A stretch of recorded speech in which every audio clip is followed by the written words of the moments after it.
Tomás, lo que estás viendo es una cantidad de padres y madres de la escuela ORT, donde recién mostrábamos el ingreso de los alumnos de la secundaria. En este caso, estamos sobre la calle Montañeses. Esto sucede en el ingreso de la primaria, un día que se concreta finalmente la presencialidad después de este fallo local. Estos padres, en su mayoría, están a favor de la presencialidad. Vamos a escuchar algún testimonio. Se suspendió el abrazo, producto de que esta presencialidad se concreta, pero decidieron acercarse de todas maneras a aplaudir. Buen día. Buen día, ¿cómo estás? ¿Se acercaron de todas maneras? ¿Con qué intención? ¿Qué es lo que quieren manifestar? Se suspendió el abrazo simbólico solicitando que vuelvan las clases. Se reemplazó por este aplauso a la educación, al aplauso a que nuestros hijos puedan y todos los chicos puedan venir a educarse. Algo tan fundamental como la educación de los niños. ¿No les preocupa la situación sanitaria? No es que no nos preocupe la situación sanitaria, no coincidimos con esto de escolaridad o muerte. Creemos de que si eventualmente habrá que cerrar, las escuelas se cerrarán, pero que no sea lo primero que se cierre.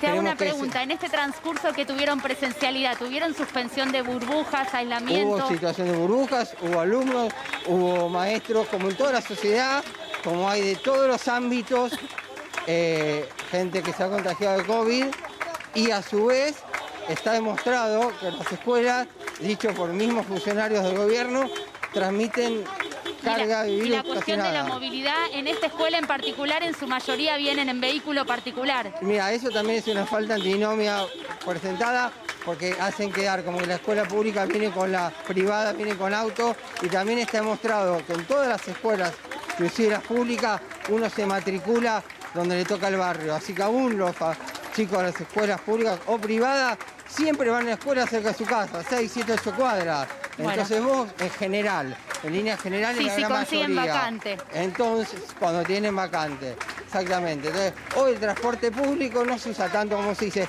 Y otra solución era, de 7:30 a 8:30 pones que sean solo para los chicos, ¿sí? Y cambiar los horarios de ingreso. Los comercios pueden abrir 9:30, 10. Bien, y a este horario gracias, dejarlo para los chicos. Quiero sumar un testimonio más. Vení, acompáñame, Boncho, si podés. Vamos. Porque te decían, en su mayoría están a favor de la presencialidad, pero tengo entendido, a ver, ¿cuál es tu nombre? Mi nombre es Jessica. ¿También sos padre, madre de esta escuela? Soy madre de ORT secundaria. Soy madre de ORT secundaria. Bien, ¿y qué opinas al respecto? Estoy totalmente en contra. Vine porque respeto las normas y porque si dicen que hay que venir, vengo. No como el gobierno de la ciudad, que no respeta un decreto de necesidad de urgencia. Me parece una actitud política de cuarta, irresponsable. No hay un solo país en el mundo donde haya escolaridad con este nivel de contagios. Me da miedo, digamos, me parece que es una actitud totalmente, digamos, de campaña. Habla para su público. Su discurso ayer, la conferencia de prensa, fue totalmente insustancial. No sé de qué evidencia habla. No entiende razones, nos pone en peligro a todos. La verdad me parece una barbaridad. En tu caso en particular, ¿hubieras preferido continuar de manera virtual las clases por lo menos estos 15 días? 10 días, parar, por supuesto. Quizás había matices, quizás las escuelas especiales deberían haber continuado. Se puede hacer algún matiz. Las escuelas que no tienen conectividad podrían haber continuado. Pero nosotros, que nuestros chicos tienen en casa todos por lo menos un dispositivo, que pueden seguir en la virtualidad bien, es la clase media alta la que se queja de la virtualidad y es la que mejor está con la virtualidad. Mi hija se puso a llorar, digamos, no es que nos gusta, pero es como en una época de guerra quejarse porque tiran bombas en la plaza y eso está mal. Entonces, hay que asumir que es una época terrible donde ninguna solución es buena. ¿Cómo se estuvo dando hasta ahora la presencialidad en el colegio? También le preguntaba al otro padre en relación a la suspensión de burbujas, los aislamientos que muchas veces conflictúan la continuidad educativa de las clases. ¿Cómo se estuvo dando? Justo la burbuja de mi hijo no se cerró, pero lo que sí le pasa es que tiene profesores de riesgo o profesores que sí tuvieron que estar aislados y termina viniendo al colegio a tener clases por Zoom. O sea, algo que no tiene ninguna lógica. Y en realidad, y ojo, yo estoy súper contenta con el colegio. Esto no es contra el colegio, pero es contra una modalidad que no tiene sentido. Sé que la otra burbuja sí tuvo que cerrar. Y en la escuela de mi hija tuvo que cerrar su burbuja también ya una vez por contagios de 2 profesores. Gracias. Bueno, las dos voces, ¿no? Porque te decía, en su mayoría se acercaron a hacer este aplauso una vez suspendido el abrazo, Tomás, porque la presencialidad se concretaba en el día de hoy, pero decidieron de todas maneras venir a aplaudir. Y en su mayoría, vale decirlo, están a favor de la presencialidad, pero se acercaron algunos padres también que están en contra, entendiendo que la situación sanitaria es más urgente y no están de acuerdo con que un fallo de la justicia local vaya por encima de un decreto presidencial, como lo estaba comentando recién esta madre. Claro, en realidad el padre anterior te decía, está probado que, igual que el diputado de la coalición cívica, y no está probado por nadie eso, digamos. Todo el mundo dice está probado que, lo que hay que poner es quién lo ha probado, supuestamente, porque hasta ahora, a ver, hasta este momento la derecha decía que The Lancet era la referencia mundial. The Lancet dijo que en las escuelas lo que producen es mayores contagios.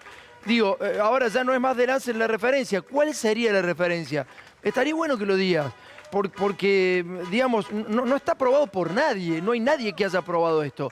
Y es una cuestión política, fíjate el señor cómo levanta el puño, fíjate cómo la señora, otra madre la grababa a esta madre cuando hablaba, porque era la única disidencia que había por lo menos en ese grupo de padres.